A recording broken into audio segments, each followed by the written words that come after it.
Good morning, everybody. I'm doing a pre-record again due to me still not feeling right, and I just wanted to show you preparation of a few pieces. 1 and 2 on here, as you can see, are both blue, which is my background, which is I'm using white. So I've just covered the whole of that piece with it, and I'll trim it down so that I don't have to sew 2 pieces together. I know this looks quite daunting because there's quite a lot of pieces. However, out of them all there's a lot that are just one colour. So I've pre-prepared all the pieces that have got all one colour, and I'm going to trim all them up. As you can see, the piece that I gave you for this B1 is plenty big enough, and I've even managed to get another piece stuck onto the edge, so when I trim them up I've got 2 pieces out of that one size of fabric. Again, B1, even though it's got two pieces on it, I've just cut it out of one. So as you can see, all of my single colours are now placed out on my design board in roughly the places they need to be. Okay, so all of the pieces are on the board that are single. Now we've just got 12 pieces that need extras adding to them. So the first piece is A. My background is white, and the first only just got 1 piece to add to it, which is the stem, which is green. So we'll just get that done. So there's that piece finished, ready to add into the position on the design board. So all the next ones, I've already got the white background, and they all need the yellow adding to them.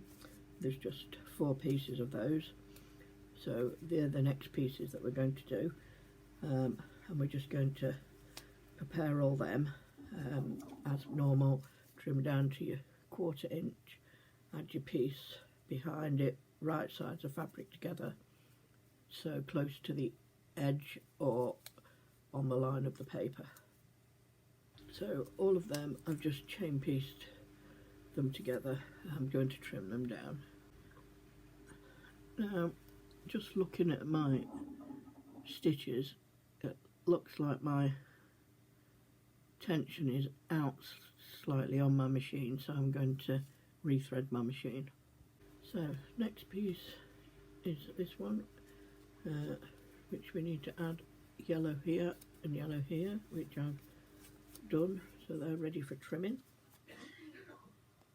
Then we have this yellow piece that wants 2 background pieces added.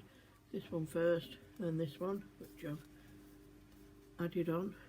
These again want trimming down afterwards.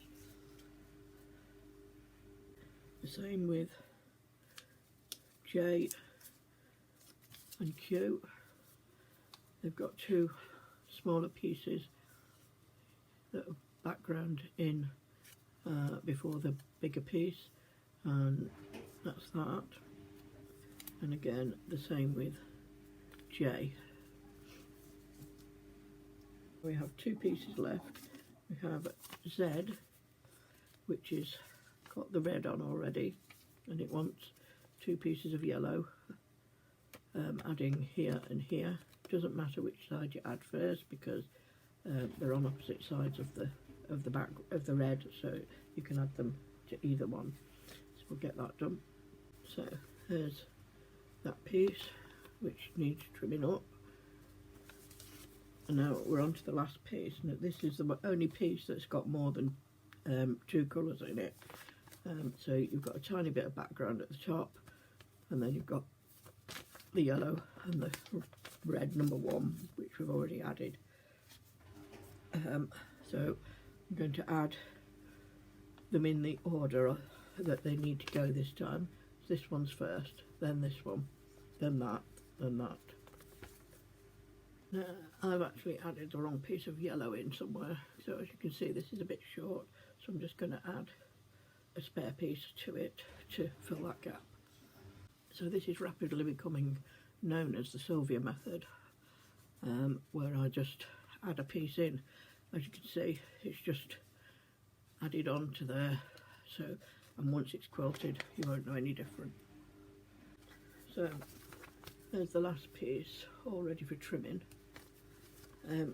What I would suggest you do with this pattern, as you're preparing and cutting out all your pieces from the instructions, actually write on the fabric which piece it's for, like A1, B, D, whichever piece it's for, and then you won't have that problem I did where I obviously stitched a wrong piece of yellow at that point in time to where it should have gone. Now at the top of this pattern you can see it's got a bit of a funny angle. I'm just going to cut up to here and then come across here and not come down, just make it a straight line.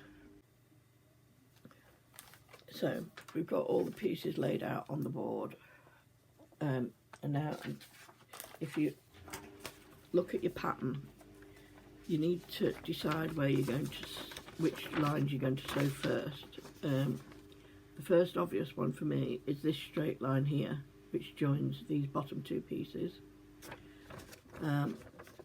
Then after that, it's going to be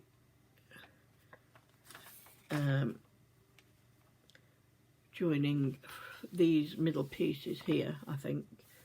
But if you look at your pattern, you can work out which way you're going to join them together. So we'll work our way through that. So joined A to B. Now I'm going to join AB to AC first. That's going to be the next pieces I join, which are AB to AC, these two here.